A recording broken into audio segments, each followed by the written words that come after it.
আশ্বিন মাসের শারদীয়া দুর্গোৎসবই হলো বাঙালির সব থেকে বড় উৎসব।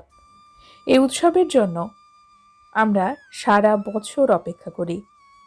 মা দুর্গার আগমন এবং গমন এবং তার বাহন ও তার ফলাফল নিয়ে আমাদের বাঙালি সমাজে বহু কথা যুগ যুগ ধরেই প্রচলিত আছে।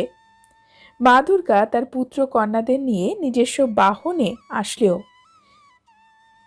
আগমন এবং গমনের আলাদা বাহন রয়েছে, সেটি পঞ্জিকায় উল্লেখ থাকে প্রত্যেক বছর। হিন্দু শাস্ত্র অনুসারে মা দুর্গার এই আগমন এবং গমনের বাহন নির্ধারণ করে আমরা পৃথিবীবাসীরা সারা বছর কেমনভাবে থাকব, কেমনভাবে আমাদের বছর কাটবে।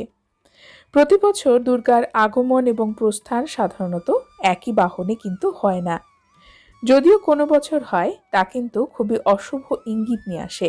এই বছর মা দুর্গার আসা এবং যাওয়া এই দুটি আলাদা আলাদা বাহনে। আসুন জেনে নিই আজকের পর্বে দেবী দুর্গার আগমন এবং গমন কোন বাহনে এবং তার ফলাফল কি। এছাড়াও জানব মা দুর্গার আগমন এবং বাহন কিভাবে নির্ধারণ করা হয়।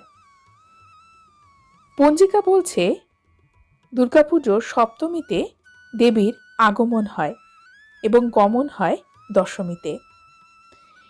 এই দুই দিন সপ্তাহের কোন কোন বারে পড়ে তার উপরে নির্ভর করে দেবীর আসা যাওয়ার বাহন। হিন্দু শাস্ত্র অনুসারে সপ্তমী যদি রবিবার বা সোমবার হয়, তবে মা দুর্গার বাহন হবে গজ বা হাতি। অন্যদিকে সপ্তমী যদি শনি মঙ্গলবার পড়ে, তবে দেবীর বাহন ঘোড়া হয়। সপ্তমী যদি বৃহস্পতি বা শুক্রবারে হয়, তবে দেবী দুর্গার বাহন হয় পালকি। অন্যদিকে সপ্তমী যদি বুধবারে হয়, তবে মায়ের বাহন হয় নৌকা। একইভাবে দশমীর ক্ষেত্রেও দশমী যদি রবি বা সোমবার হয়, তবে দেবী দুর্গার বাহন হবে গজ বা হাতি। দশমী যদি শনি বা মঙ্গলবার হয়, তবে দেবী দুর্গা মর্ত থেকে বিদায় নেবেন ঘোড়ায় চড়ে। দশমী বৃহস্পতিবার বা শুক্রবার পড়লে মা দুর্গার গমন হবে দোলা বা পালকিতে। আর দশমী বুধবার পড়লে দেবী নৌকায় করে কৈলাসে ফিরে যান। দুর্গাপুজোতে মা দুর্গার আগমন এবং গমনের এই যে বাহন, তার কিন্তু বিশেষ মাহাত্ম্য রয়েছে।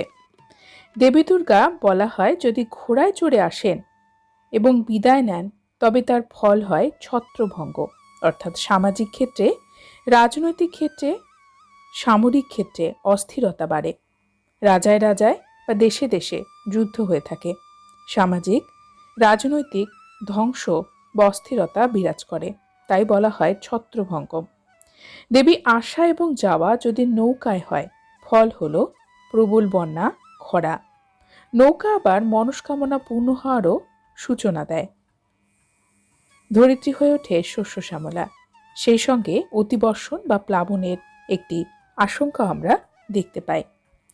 এবছর মা দুর্গার আগমন 10ই অক্টোবর সপ্তমী তিথিতে পড়েছে বৃহস্পতিবার, তাই দুর্গার আগমন হবে তুলা বা পালকিতে। অন্যদিকে মায়ের গমন 13ই অক্টোবর রবিবার পড়েছে বিজয়া দশমী। দেবী দুর্গা তার পুত্র কন্যাদের নিয়ে কৈলাসে ফিরে যাবেন হাতির পিঠে চড়ে। শাস্ত্র বলছে মা দুর্গা যদি পালকিতে আসেন, তবে তার ফল হলো মহামারী, খরা, যুদ্ধ, অতিমৃত্যু, ভূমিকম্পের মতো ঘটনা, যাতে বিপুল প্রাণহানি দেখা যায়। দেবী ফিরবেন গজ বা হাতিতে। শাস্ত্রমতে এটি কিন্তু মা দুর্গার সব থেকে ভালো বাহন। দেবীর আগমন এবং গমন হাতিতে হলে মর্তলোকে সুখ শান্তি দেখা যায়, পূর্ণ হয় ভক্তদের সকল মনস্কামনা। পরিশ্রমের ফলও পান মর্তবাসীরা।